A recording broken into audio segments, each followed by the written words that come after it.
बिहार में special intensive revision के तहत प्रवासी मजदूरों के वोटर लिस्ट में नाम कटने का वास्तविक जोखिम बन गया है। हालांकि यह खतरा विपक्षी दलों को ही नहीं बल्कि एनडीए से जुड़े कई पार्टियों को भी परेशान कर रहा है। सर की प्रतिक्रिया में दलित, गरीब, प्रवासी और माइग्रेंट वोटर्स को दस्तावेज समर्थन दिखाना जरूरी है, लेकिन आधार, राशन कार्ड, मनरेगा जैसे दस्तावेज को भी स्वीकार नहीं किया जा रहा। यहाँ तक कि इनमें से कई दस्तावेज जरूरी समझे जाने की उम्मीद थी। ऐसे में लोगों को मुंबई, दिल्ली जैसे शहरों से छुट्टी लेकर अपने शहर पहुंचना होगा और सरकारी दस्तावेज बनवाना इतना आसान काम नहीं होगा। ऑफिस से छुट्टी और किराया भाड़ा खर्च करके घर जाने से बेहतर वोट नहीं देने का ऑप्शन ही लोग बेहतर समझेंगे। इस बार में विपक्ष का दावा है कि लगभग 2 करोड़ नाम और वोटर लिस्ट से हटाए जा सकते हैं, जिसमें 94 लाख प्रवासी मजदूर है। दिल्ली, मुंबई जैसे शहरों में काम करने वाले बिहारी मजदूरों के लिए परेशानी है। घर आकर दस्तावेज जमा कराना, छुट्टी लेना, किराया खर्च करना सब पर भारी होगा। इससे एनडीए को भी भारी नुकसान होगा,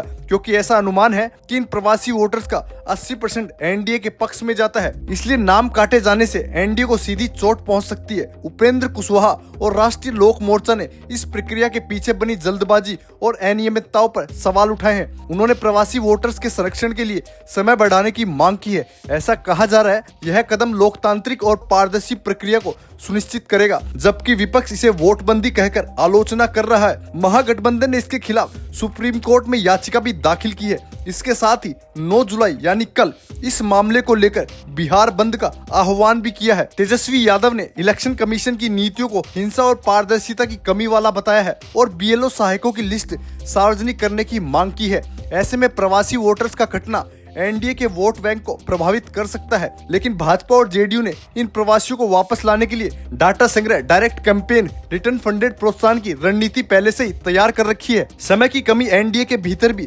कहर बरपा रहा है। उधर उपेंद्र कुशवाहा जैसे नेताओं ने इस प्रक्रिया में बने दोषों पर सार्वजनिक सवाल उठाए हैं, जिससे वह खुद प्रवासी इलाकों में जागरूकता अभियान चला रहे हैं। एनडीए इसे झेलने की कोशिश करेगा। डाटा आधारित रणनीति, कैंपेनिंग, जागरूकता अभियान, लेकिन यह पूरा तालमेल तभी काम करेगा जब समय रहते प्रवासी वोटर्स प्रक्रिया में शामिल हो जाए, नहीं तो एनडीए को भारी नुकसान हो सकता है। बिहार में इस साल विधानसभा चुनाव होने वाले, इसके लिए मंगलवार को नीतीश सरकार ने सिर्फ महिला मतदाताओं को लुभाने की कोशिश की है। मंगलवार को कैबिनेट की बैठक में फैसला लिया गया कि अभी सरकारी नौकरियों में महिलाओं को 35% आरक्षण देने की घोषणा कर दी है। आदेश में साफ लिखा है कि बिहार राज्य की सभी सरकारी सेवाओं, संवर्गों के सभी स्तर के एवं सभी प्रकार के पदों पर सीधी नियुक्ति में राज्य की मूल निवासी महिला अभ्यर्थियों को 35% 36 आरक्षण मिलेगा, जबकि 9 साल पहले नीतीश कुमार ने ऐसा ही एक आदेश जारी किया था, जिसमें सभी महिलाएं बिहार में महिला आरक्षण का लाभ उठा सकती थी।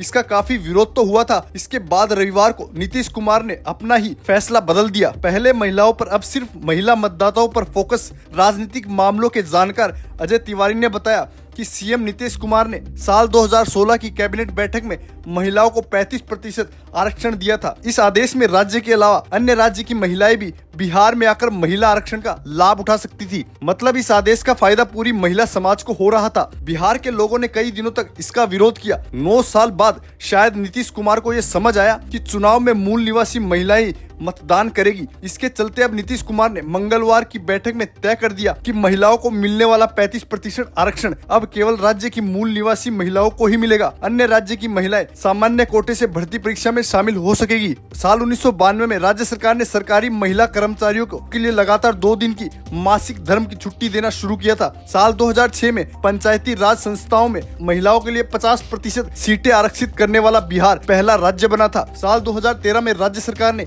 इसी सरकारी नीतियों में महिलाओं के लिए 50% आरक्षण का प्रावधान किया था। साथ ही पुलिस भर्ती भी उनके लिए 35% सीटें आरक्षित की गई थी। इसके बाद 35% आरक्षण बढ़ाकर सभी सरकारी नौकरियों के लिए इसे लागू कर दिया। दोस्तों, बिहार की जनता जिस प्रकार बिहार में हो रहे चुनाव को लेकर परेशान हो रही है, आप इसके बारे में क्या सोचते हैं? अपनी राय कमेंट्स में जरूर बताएं। अगर आपको ये जानकारी अच्छी लगी तो चैनल को लाइक और सब्सक्राइब जरूर करें।